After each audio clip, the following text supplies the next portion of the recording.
Swastiastu. Halo semua, kami di sini akan memperkenalkan sedikit mengenai adat istiadat dan kebudayaan yang ada di Pulau Bali. Pulau Bali adalah sebuah pulau di Indonesia yang dikenal karena memiliki pegunungan berapi yang hijau, terasering sawah yang unik, pantai, dan terumbu karang yang cantik.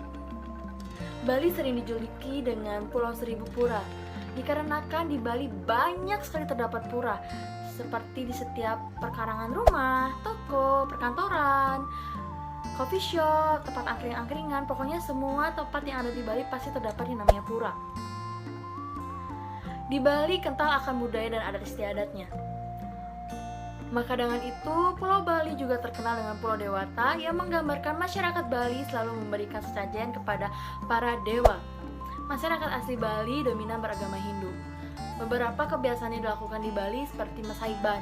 Nah, mesaiban itu tuh sebelum kita makan, biasanya pagi-pagi hari kita tuh kayak memberikan para dewa sesajen dengan nasi dan lauk seadanya. Dan ada juga ngejot. Nah, ngejot tuh misalkan bisa kita ada upacara, jadi hasil buah-buahan atau makanan yang bekas upacara kita berikan kepada orang atau tetangga atau saudara.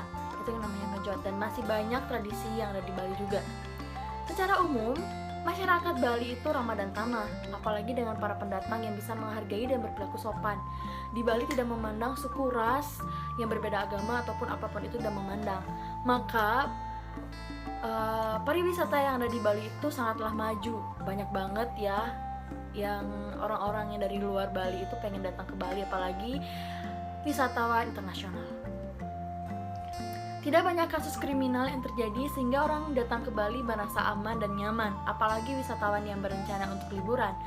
Budaya ramah, warga dan berbagai keindahan yang ditawarkan oleh objek wisata di Pulau Bali, yakni akan memberikan pengalaman liburan berharga. Masyarakat di Bali tentunya memiliki bahasa tersendiri. Untuk mereka berinteraksi dengan saudara, kerabat, ataupun orang asli Bali juga. Bahasa yang digunakan ialah bahasa Bali, seperti contohnya Siro Wastane. Nah, itu artinya apa namanya? Terus ampun ngajeng. Nah, ampun ngajeng itu artinya sudah makan, dan masih banyak lagi. Berikut saya akan membahas busana adat Bali, dan di sini ada unsur-unsur busana adat Bali untuk perempuan, yaitu dengan tatanan rambut yang rapih, menggunakan kebaya berwarna putih dan selendang, dan yang terakhir dengan menggunakan kemben di bawah mata kaki. Busana adat Bali digunakan setiap hari Kamis, di Lempurnama, dan hari jadi Provinsi Bali, yaitu pada tanggal 14 Agustus. Dan busana adat Bali dapat digunakan oleh pegawai di lingkungan kependidikan, buruh, tenaga kependidikan, dan peserta didik. Utama banyak dijumpai di Pulau Jawa, Pulau Bali, dan Lombok. Bangunan gerbang terbelah seperti ini diduga muncul pertama kali pada zaman Majapahit di kawasan bekas Kesultanan Mataram di Jawa Tengah dan Yogyakarta. Gerbang semacam ini disebut juga dengan supit urang atau capit udang. Puspanjali Bali. Dalam kebudayaan manusia Indonesia, penghormatan terhadap tamu sangatlah dijunjung tinggi. Bisa dikatakan, masing-masing suku memiliki prosesi yang khas untuk menyambut kedatangan tamu mereka. Khususnya, tamu yang dianggap penting atau istimewa. Dalam hal ini, prosesi tersebut banyak diungkapkan dalam bentuk tari penyambutan atau tarian selamat datang. Sebagai misal adalah Pulau Bali, yang merupakan salah satu pusat kebudayaan di Indonesia, juga memiliki tari yang difungsikan untuk menyambut tamu. Bahkan, tarian penyambutan Bali sangat banyak macamnya. Puspanjali merupakan jenis tari kreasi baru yang ditarikan secara berkelompok oleh 5-7 penari wanita. Sebuah tari sekuler Bali-Balihan yang indah dalam kesederhanaan gerak, lembut, dan dinamis. Dalam hal ini, Puspanjali banyak terinspirasi dari tari rejang yang mewakili kegembiraan gadis Bali dalam penyambutan tamu. Bedanya, rejang adalah tarian sakral untuk menyambut para dewa. Fungsinya sebagai tari penyambutan telah juga diisyaratkan namanya. Puspa berarti bunga dan anjali yang berarti hormat. Jadi, Puspanjali menghormati bagai bunga atau yang pasti. Tarian ini menggambarkan besarnya penghormatan tuan rumah terhadap kedatangan tamu mereka. Meski berdurasi kurang dari 5 menit, perpaduan tari dan musiknya benar-benar anggun dan Aku bakal ngejelasin tentang apa sih tradisi omet-ometan dari Bali itu. Bali merupakan salah satu destinasi yang kaya akan tradisi dan budaya warganya. Yang unik, ada tradisi omet-ometan yang kerap disebut sebagai festival ciuman massal. Omet-ometan adalah tradisi yang diadakan setelah Hari Nyepi. Perayaan ini berupa festival dan biasa diikuti oleh pemuda-pemudi berumur 17-30 tahun di Banjarkala, Sesetan, Denpasar. Dari sekian banyak tradisi perayaan Hari Raya Nyepi, ada sebuah tradisi unik yang hanya dapat ditemui di Banjarkali Sesetan, Desa Sesetan, Denpasar. Tradisi tersebut bernama omet-ometan, yaitu ritual saling peluk dan tarik-menarik secara bergantian antara dua kelompok muda-mudi yang rutin diadakan setiap tahun pada hari pertama setelah Nyepi.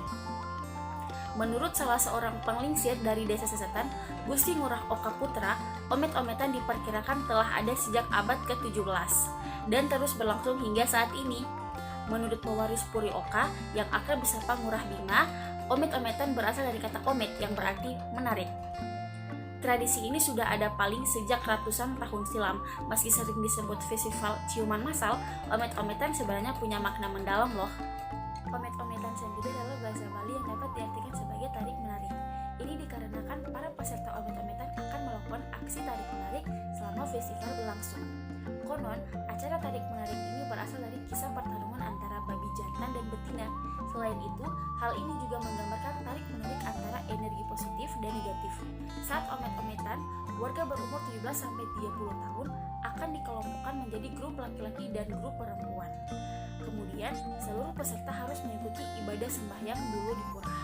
Setelah sembahyang, barulah kedua kelompok tadi berdiri berhadap-hadapan di pelataran pura. Dipandu oleh pecalang atau polisi adat, setiap kelompok akan memilih seorang wakil untuk diangkat dan diarak di barisan depan. Nantinya, kedua orang ini akan saling berpelukan sementara yang lain berusaha menarik hingga terlepas. Saat inilah ada kalanya dua orang tersebut saling beradu pipi dan terlihat seperti ciuman bibir. Selain saling berpelukan dan menarik, para peserta juga akan disiram air selama festival omet-ometan ini. Tradisi omet-ometan sendiri punya makna mendalam lain, yaitu untuk menjalin silaturahmi. Dengan melakukan omet-ometan, diharapkan tali persaudaraan antara anak muda di Banjarkala, Sesetan dapat semakin erat. Kini, selain menjadi bagian dari tradisi, festival omet-ometan juga sukses menarik minat wisatawan. Dan omet-ometan pun menjadi festival tahunan yang dinamai Omet-ometan Cultural Heritage Festival. Sari, MPN saya 1920-5291. Di sini saya akan melanjutkan memaparkan materi mengenai upacara adat Galungan dan upacara adat Kuningan.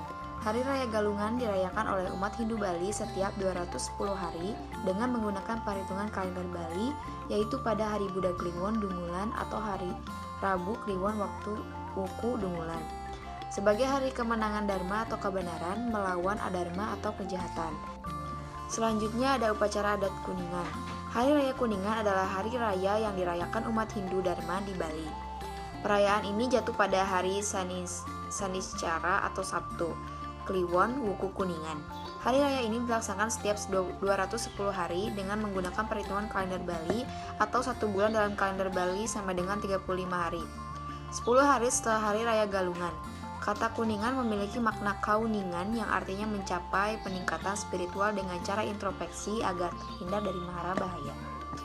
Hari Kuningan merupakan hari resepsi bagi hari Galungan sebagai kemenangan Dharma melawan adharma yang pemujaannya ditujukan kepada para deva dan pitara agar turun melaksanakan pensucian serta mukti atau menikmati sesaji yang dipersembahkan. Pada hari Kuningan, umat Hindu Bali membuat nasi kuning sebagai lambang kemakmuran dan diaturkan sesaji sebagai tanda terima kasih dan suksmani hidup sebagai manusia atau umat menerima anugerah dari Hyang Widi berupa bahan-bahan sandang dan pangan yang semuanya itu dilimpahkan oleh beliau kepada umatnya atas dasar cinta kasihnya. Dalam upacara Kuningan, menggunakan upakara sesaji yang berisi simbol tamiang dan endongan, di mana makna tamiang memiliki lambang perlindungan dan juga melambangkan perputaran roda alam yang mengingatkan manusia pada hukum alam. Sedangkan endongan maknanya adalah perbekalan. Bekal yang paling utama dalam mengarungi kehidupan adalah ilmu pengetahuan dan bakti atau jana. Sarana lainnya yakni ter dan sampian gantung. Ter adalah simbol panah atau senjata karena bentuknya memang menyerupai panah. Sementara sampian gantung sebagai simbol penolak bala. Melalui perayaan ini, umat diharapkan mampu menata kembali kehidupan yang harmonis atau hita sesuai dengan tujuan agama Hindu. Perayaan ini juga dimaksudkan agar umat selalu ingat kepada Sang Pencipta, Ida Sang Hyang Widi Wasa, dan mensyukuri karunia-Nya. Melalui perayaan ini, meningkatkan juga persatuan dan solidaritas sosial. Selain itu, melalui rahinan, umat diharapkan selalu ingat kepada lingkungan sehingga tercipta harmonisasi alam semesta beserta isinya.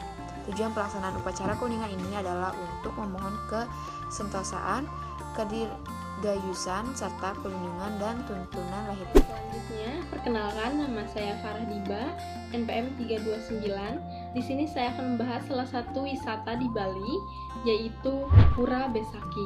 Pura Besaki adalah pura yang masih aktif digunakan oleh umat Hindu di Bali, yaitu tepatnya di Desa Besaki, Kecamatan Rendang, Kabupaten Karangasem. Yang perlu kita ketahui, Pura Agung Besaki terdiri dari satu pusat pura agung dinamakan dengan Penataran Agung Besaki dan 18 pura pendamping di sekelilingnya serta satu buah pura Basukian dan 17 pura lainnya.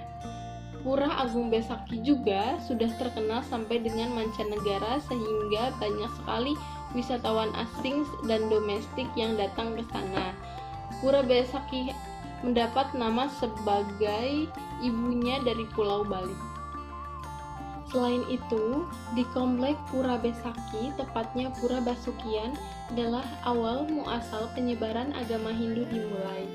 Dan pendiri Pura Besaki adalah tokoh agama Hindu yang berasal dari India yang datang dari Pulau Jawa yang bernama Resi Markandeya.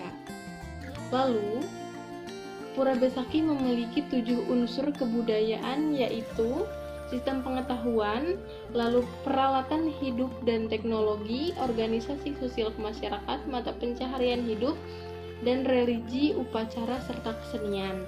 Lalu, sebagai objek penelitian, kehidupan sosial budaya Pura Besaki diketahui sebagai bukti peninggalan sejarah purbakala, terbukti dari perubahan menhir, punden berundak, dan arca. Keterkaitan Pura Besaki dengan Gunung Agung sangat erat karena Pura Besaki dianggap sebagai pelataran gunung untuk menyembah dewa. Mungkin itu saja yang bisa dapat saya sampaikan tentang objek wisata Pura Agung Besaki. Terima kasih.